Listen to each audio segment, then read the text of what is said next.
Eu fico muito contente toda vez que eu posso participar dos cultos de quarta-feira.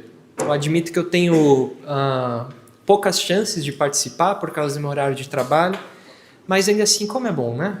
Como é bom estar com os irmãos, como é bom esse tempo de oração. Queridos, fui convidado aqui para falar com vocês sobre o orgulho. Então convido vocês a abrirem suas Bíblias em 1 Coríntios capítulo 4.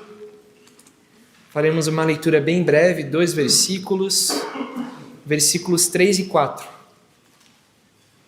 1 Coríntios capítulo 4, versos 3 e 4. Diz assim a palavra de Deus: No entanto, pouco me importa se sou julgado por vós, ou por qualquer tribunal humano. De fato, nem eu julgo a mim mesmo.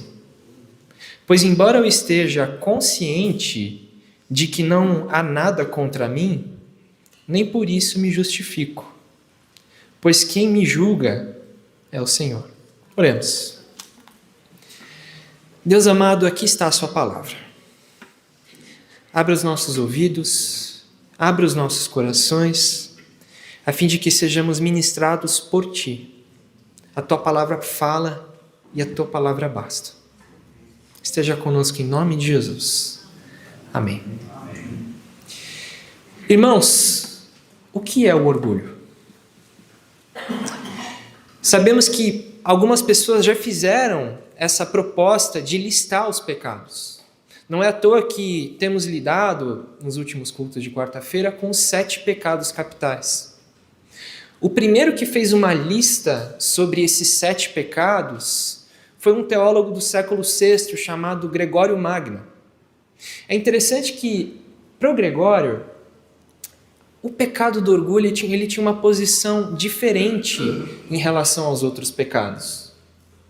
Na verdade, para ele, o pecado do orgulho era o primeiro de todos.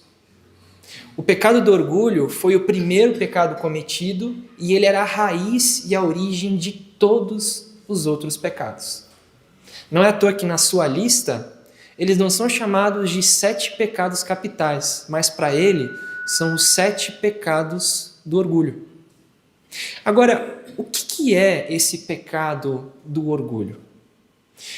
O orgulho, ele não passa de uma tendência idólatra do egocentrismo. O que significa? Significa que nós ficamos tão presos em nós mesmos, tão presos em olhar para quem eu sou e para a minha grandiosidade, que eu faço de mim mesmo um ídolo. Me coloco numa posição mais elevada do que eu realmente deveria ter. Isso pode acontecer de duas formas. A primeira é, de fato, eu me expandindo, eu crescendo, eu me inflando. E a segunda é diminuindo os outros. Nós estamos agora em um momento que o Brasil gosta muito. Todo mundo gosta, até eu que não sou muito chegado no futebol, estou acompanhando os jogos da Copa. E é interessante que eu acho que a Copa do Mundo ela tem algumas ilustrações, alguns exemplos que ajudam a gente a entender um pouquinho essa questão do orgulho. Por exemplo, às vezes a gente vê alguns jogadores que vão lá e até marcam um gol. Só que quando eles marcam aquele gol, na verdade foi uma jogada que estava muito fácil, talvez nem precisasse da participação daquele jogador. Ou ele foi lá e só deu um último chute e pronto, e goleou. Só que ele se infla todo, vai lá comemorar, começa a pedir para as pessoas fazerem barulho, para celebrar a vitória dele, o gol dele. E não leva muito em consideração tudo o que aconteceu em torno dele para que aquela jogada acontecesse. Esse é um tipo de orgulho que acontece quando a gente se deixa inflar demais. Quando a gente se acha muito mais importante do que realmente somos. Por outro lado, eu acho que também, recentemente, aconteceu o contrário na Copa. Na Copa do Mundo, a gente viu no jogo do Brasil Algo que me deixou muito chateado, e aposto que deixou todos vocês chateados também, que foi o caso do menino, jogador novo da seleção brasileira, o Endrick. Todo mundo acompanhou, né? Ele era uma promessa. Ele é uma promessa. Todo mundo está olhando para ele como alguém que de fato tem o potencial de levar o Brasil muito para frente. Um rapaz talentoso. Só que no jogo que nós vimos do Brasil, o Ancelotti e os outros veteranos pareciam que estavam com o nariz meio empinado no que diz respeito a ele. E a gente estava naquele jogo que tinha empatado, estava 1-1, e todo o Brasil estava pensando, é só colocar o Endrick ali nos últimos 15 minutos do jogo que ele vai lá e faz gol e a gente ganha. Só que não foi isso que aconteceu. Parece que por causa do orgulho dos veteranos, dos sabichões, eles decidiram diminuir aquele rapaz e não deram a oportunidade devida. Estão me acompanhando até aqui? Muito bem. Então, quando a gente entende que o orgulho é algo que diminui o próximo ou que me faz crescer demais, aí sim a gente começa a pensar, mas calma lá, como é que eu vou montar, como é que eu vou pensar em uma imagem adequada sobre mim mesmo, a fim de que eu consiga lidar com esse orgulho? E o texto bíblico que a gente leu nos ajuda a caminhar nesse sentido. Primeiro, nós percebemos que algo muito importante e perigoso é essa questão de nos basearmos demais com a opinião dos outros. Quando nós nos baseamos demais no que os outros têm a dizer a nós, nós estamos correndo um grande perigo. Nos dias de hoje, por exemplo, talvez essa seja uma tendência um pouco mais forte por causa das mídias sociais. E isso não é algo que afeta única e exclusivamente aos jovens, mas já afeta a todos nós, independente da idade. Todos nós percebemos que as pessoas elas estão desesperadas por atenção. Nas mídias sociais, nós vemos que as pessoas procuram a aprovação de estranhos. Eu não consigo celebrar uma própria vitória, ou não consigo fazer nada no meu próprio dia sem que eu procure no outro a legitimidade. E como que eu faço isso? Procurando likes, ou curtidas, procurando comentários, buscando seguidores, e assim por diante. Isso é só um reflexo de uma tendência que nós, como seres humanos, já temos, porque ela é mais antiga do que a roda. Esse negócio de procurar o ponto de referência para o meu orgulho nas outras pessoas é algo que acontece desde a antiguidade. É por isso que é interessante quando a gente vê o que o apóstolo Paulo fala no versículo 3. Olha o que ele diz. No entanto, pouco me importa se eu sou julgado por vós ou por qualquer tribunal humano. O apóstolo Paulo começa falando isso. Qual que é o problema de eu me basear no que os outros têm a dizer sobre mim mesmo para encontrar a legitimidade do meu orgulho? O problema, meus queridos, é que a opinião do outro muda. O problema é que a opinião do outro é absolutamente subjetiva. Veja bem, eu usei o exemplo da internet. Na internet, as coisas estão mudando todo o tempo. Tem uma pessoa que se torna popular por um tempo, por um período, e depois ela é simplesmente esquecida. Algum tempo atrás, por exemplo, alguns anos, todo mundo, inclusive, fazia parte do linguajar. Na hora de celebrar alguma coisa, dizia algo como Bora Bill. Vocês lembram do Bora Bill? Eu acho que tem gente que já está esquecendo, porque passou. Hoje em dia, eu tenho os meninos adolescentes, eles têm um linguajar que para mim é meio esquisito. Eles falam coisas esquisitas como, não, eu estou farmando aura. Não, porque esse aqui é a minha aura, é meu ego. Coisas parecidas, gente, não faz o menor sentido. E ano que vem vai ter outro linguajar. Porque agora já está ultrapassado, eles falavam, porque eu sou sigma, Gente, as coisas mudam pra caramba. Se eu baseio o meu senso de valor na opinião das outras pessoas, eu estou perdido.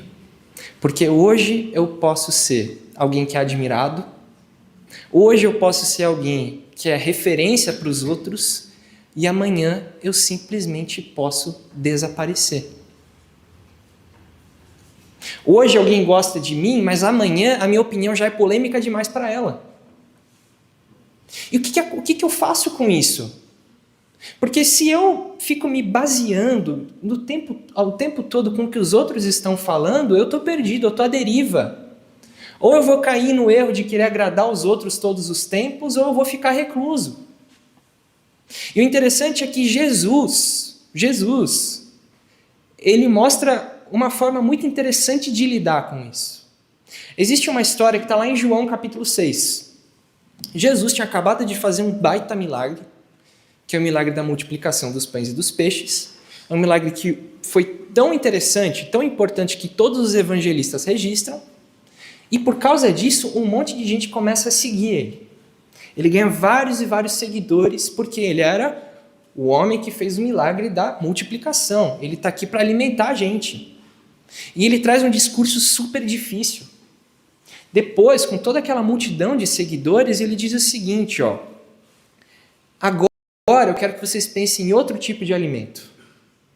Aquele que não come da minha carne e não bebe do meu sangue, de forma alguma herdará a vida eterna. Imagina que escândalo você fala isso para uma multidão de seguidores novos que tinham acabado de chegar.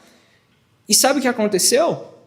Vários desses seguidores simplesmente voltaram atrás e pararam de seguir a Jesus. Ainda bem, meus irmãos, que o ponto de referência para a legitimidade de Jesus não era a opinião dos outros, porque senão o ministério dele tinha acabado lá. Mas nós sabemos que não foi assim. Então nós precisamos tomar muito cuidado com duas coisas. Primeiro, precisamos tomar cuidado com os elogios. Se nós deixamos nos levar dentro da opinião dos outros pelos elogios, o meu orgulho ele vai ficando gigantesco e eu começo a me tornar alguém soberbo. Lembra do que eu estava falando, de ficar olhando de cima para baixo para o outro? De se encontrar uma posição elevadíssima?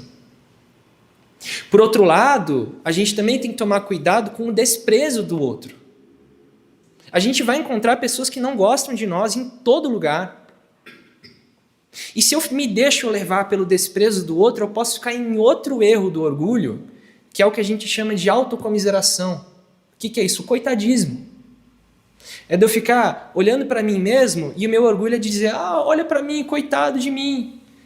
Me percebam, olha como eu estou sofrendo, olha a minha situação de dificuldade. Por outro lado, meus queridos, ainda que seja perigoso eu me deixar levar pela opinião dos outros, existe um outro lado da moeda. Se eu não posso me deixar levar pela opinião dos outros, da mesma forma, eu também não posso me deixar levar pela minha própria opinião. Se existe uma crise do ego, do orgulho, de me basear no que os outros têm a dizer sobre mim mesmo, essa mesma crise é encontrada quando eu olho para mim mesmo como ponto de referência. Quando eu enxergo em mim mesmo o legitimador, aquele que dá o aval, que dá o carinho para dizer: você está indo muito bem, você está fazendo tudo certo, você é muito joia. E isso entra, assim, em contato, eu acho, com a nossa cultura de uma forma muito forte. Por quê? Talvez vocês já tenham reparado que em todos os lugares que nós vamos, que nós percorremos, que nós conhecemos, existe um discurso meio uniforme de dizer para as pessoas o seguinte: você tem que seguir o seu coração. Você precisa acreditar em si mesmo, independente da circunstância. Você precisa seguir os seus sonhos, independente do que as outras pessoas estão falando sobre você. E, de novo, isso traz para nós um grande problema, uma grande prisão. E que perigo que é ficar preso em mim mesmo. Que perigo que é eu não conseguir sair do meu eu. Isso é horrível. O problema é que a gente não vê isso só no mundo, meus irmãos. A gente vê também dentro das igrejas. A gente vê isso também dentro das nossas literaturas evangélicas. E o problema de olhar para mim mesmo como ponto de referência é exatamente o mesmo problema de olhar para os outros. Qual? Eu também mudo. Eu também sou subjetivo. O outro pode gostar de mim um dia e não gostar do outro, da mesma forma eu. Um dia eu posso estar super feliz comigo mesmo porque eu consegui cumprir todas as minhas metas, porque eu me olhei no espelho e me achei bonito, por isso e por aquilo, mas no outro dia eu posso simplesmente me detestar. Se for assim, eu estou caindo no mesmo problema. Existe um autor chamado Timothy Keller. Ele escreveu um livro interessante, alguns de vocês talvez já tenham lido, que chama Ego Transformado. Uma das coisas que ele fala no livro que eu achei interessante, que pode ajudar a gente a pensar um pouco sobre o orgulho, é que nós vivemos em uma cultura que está muito disposta e muito preparada para ajudar as pessoas a pararem de ter uma autoestima baixa, mas que não tem a menor ideia do que fazer com o contrário, com pessoas que têm uma autoestima gigantesca. Até pouco tempo atrás, você olhar para uma pessoa que era muito cheia de si, para uma pessoa que se achava o máximo do máximo, era visto como um problema. Era visto como uma falta de humildade. Hoje em dia, isso é visto como virtude. Se eu sou cheio de mim mesmo, se eu me acho um cara espetacular, se eu me acho incrível, se eu não dou o braço a torcer para ninguém, nem nada parecido, você é uma pessoa decidida, você é uma pessoa que sabe o que quer da vida. Isso aí que é um exemplo. Olha só o fulano de tal, não voltou para trás, hein? Ele é desse jeito e acabou. Então, é por isso que o apóstolo Paulo, ele diz o seguinte, vamos olhar de novo. Mais uma vez o versículo 3, e a gente vai também um pouquinho para o versículo 4. Ele diz, de fato, nem eu julgo a mim mesmo. Pois embora eu esteja consciente de que não há nada contra mim, nem por isso me justifico. Então, o apóstolo Paulo está traçando um caminho bem claro para a gente até agora, não é? Primeiro ele falou, eu não me deixo levar por tribunais humanos, eu não me deixo levar pela opinião das outras pessoas, e da mesma forma eu não estou em posição de me deixar levar pela minha própria opinião. Eu não sou o cara que vai julgar a minha própria vida. Sinto lhe dizer, não sou o dono do meu próprio umbigo. Pois bem, agora a questão que fica é, olhando para o meu orgulho, para o meu senso de identidade, eu não consigo olhar nem para o outro, nem para mim mesmo como ponto de referência. Para quem que eu vou olhar? O outro é subjetivo. Eu sou subjetivo. Está todo mundo mudando o tempo todo de opinião. Quem que sobrou? Jesus. Então, o ponto de referência para o meu eu, o ponto para que eu consiga me desenvolver como um ser humano, com o orgulho no seu devido lugar, é eu entregar essa coroa que eu coloco na minha própria cabeça a Jesus.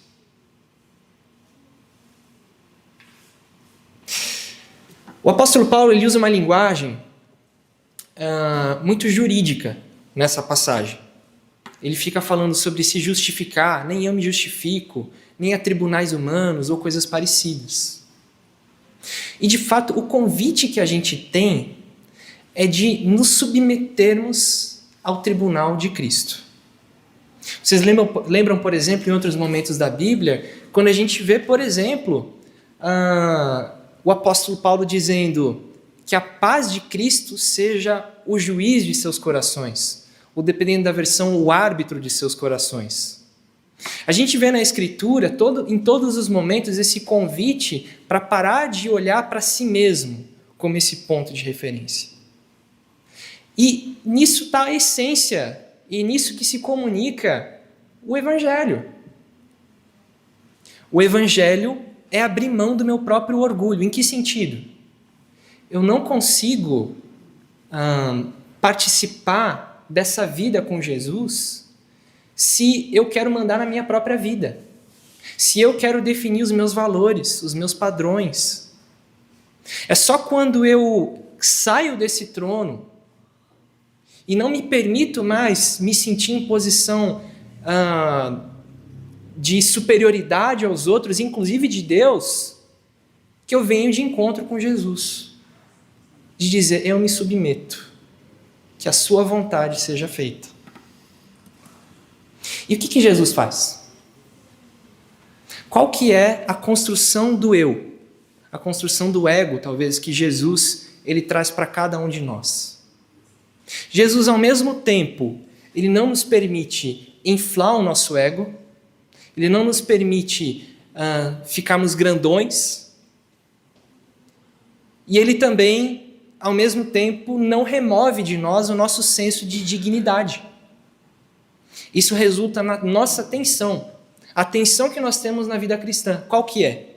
A primeira é de saber que eu sou um pecador, de saber que eu sou miserável, de saber que realmente eu não presto para nada. Mas, por outro lado, de saber também que esse Jesus ele me convidou para fazer parte da família de Deus. Que eu sou imagem e semelhança de Deus. Que eu sou digno como ser humano. E que, crendo nele, eu sou chamado para ser filho. Então, aí está.